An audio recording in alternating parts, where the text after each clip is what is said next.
a bit like you. Anyway, carry on. Okay. How to speak without speaking? That is the question. Now, we all do it on a daily basis. When we just talk to somebody, we're talking happily, we smile. It's just a natural reaction.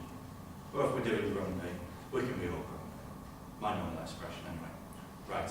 But why is non-speaking, is not speaking just as important as speaking? Well, just a quick question. You've got the choice of being deaf or blind. Who would rather be blind? Who would rather be deaf? Fantastic, I'm so happy you did that. Exactly. Now, why would you want to be that? Hang on.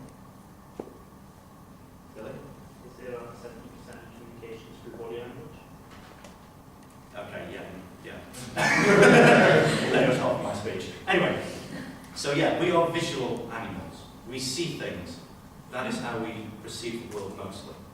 The rest of our senses, like scent, touching, they're all crap. Hearing is reasonable, but by far, visual is greater. Now, say I've just walked into the room. I haven't even started speaking yet. First thing that you notice, apart from this ugly mug, is what I'm wearing. Now, I wear this all the time. I'm sure most of you dress like this all the time. That's fine in here because it's casual. In here it's casual. You can wear what you want. Naked, I'm coming naked next week. Just a pretty disgrace. But when you are giving a speech, you want to think about the audience that you're giving it to, the environment that you're giving it to, and the setting and the speech itself. If you're giving a happy speech, it might not be best to come in funeral attire. That would just kill it. Unless that was somehow related to the funniness. But if you're giving a speech to, say, a board of executives, you would want to be there in a shirt and a tie and a suit. Hello. Or whatever the equivalent for the female is. But in here, that's not so much an issue, so I won't spend too much time on that. Just think about the speech, think about the environment, and think about how you will dress. Now, second thing that you notice when I just stood here, I haven't even said anything yet. You see how I stand. Now, the best way to stand is stand up straight. Even just in general, stand up straight. Shoulders back, chest out, stomach in, feet shoulder at the heart. That's probably the most important thing. Standing like this, you can stand here all day, which I'm not going to do, I promise. But the reason you stand up straight is because your lungs are a big bag of gas. So standing up straight expands them. Take a deep breath. Over like this, you can't do that. You can only breathe a little bit. Also, standing up straight allows you to breathe through your stomach. Not breathe through your stomach. Inhale in your stomach. And that, as I'm sure Julia said the other week, at the start of the year, that is the key to some very important speaking techniques. Now, after you've done that, what's the next thing? You still haven't said anything yet. The next thing is eye contact. So, if you're talking to somebody, so, how was your day, Nick? Hey, Nick? Yeah, very good. Good? Yeah, not bad. Weather's nice, aren't it? Well, if you like great times. Yeah, I love it, I love it. Yeah. How weird was that? Is that weird? Very good. Yeah. Why? Because I was looking everywhere. I wasn't paying attention to him at all. When you talk to somebody, you want to make eye contact. So I should have been like, how are you doing? Much better. Make eye contact with people. It's just a normal thing that you do in society. It does take guts.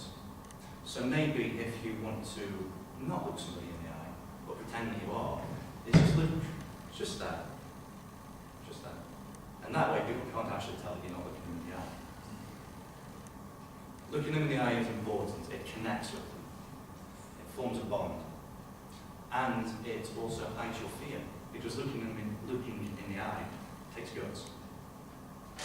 Now, with the speech, if I'm stood here and I'm just talking to everybody, but I'm looking directly at you and ignoring everybody else, and I'm just stood here talking about whatever's on the board, blah, blah, blah. How does that feel? Slightly unbalanced. That's unbalanced. Yeah, makes you feel awkward. Yeah. It excludes everybody else. So don't fixate on one person. Glance over everybody. Maybe spend 10 seconds on you, then move over to this side, spend 10 seconds on Nick, then go to the back and 10 seconds looking at you, and then just go around. Or you can just roughly glance over everybody just as you're talking, dodging from one person to the other, making eye contact. How you do it is up to you. Now I've started talking, and I'm giving a speech. And what do I do with my hands? Obviously one hand has got to hold the notes, but what do I do with this other hand? I can put it in this pocket. That is casual, and some will argue that that's okay, and some will say that it's not. Personally, I think it's up to you. However, in this instance, I would say that this is irrelevant. That this shouldn't be done, because one hand is taken up by the notes. With this hand, I want to reiterate my points. This hand makes purposeful gestures. That is the key thing. Everything has to have a purpose. And this hand, it makes gestures. It reiterates the points. Now, if I'm talking just in general, and then suddenly there's a flash of lightning, you make big gestures, because that is a loud statement.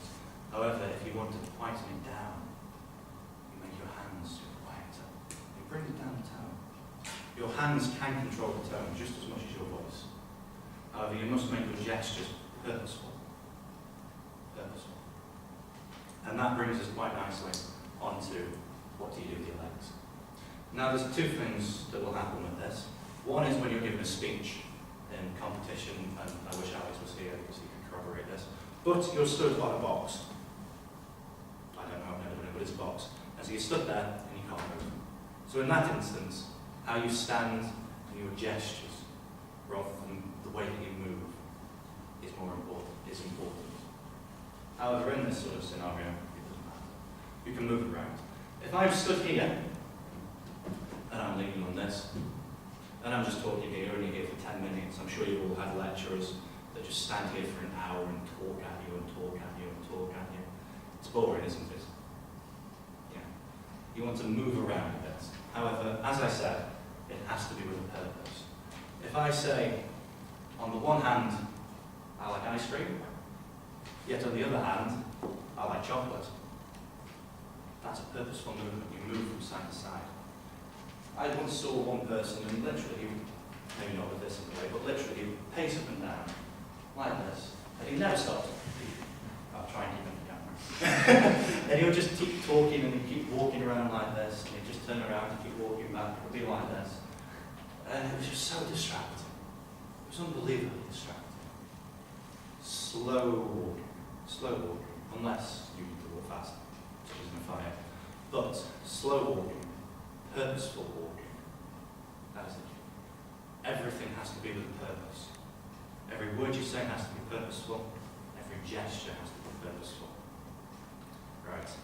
Next week you have my favourite topic, which is death by PowerPoints. So make sure you come, because I'm going to make a PowerPoint. Right. So we are going to move on to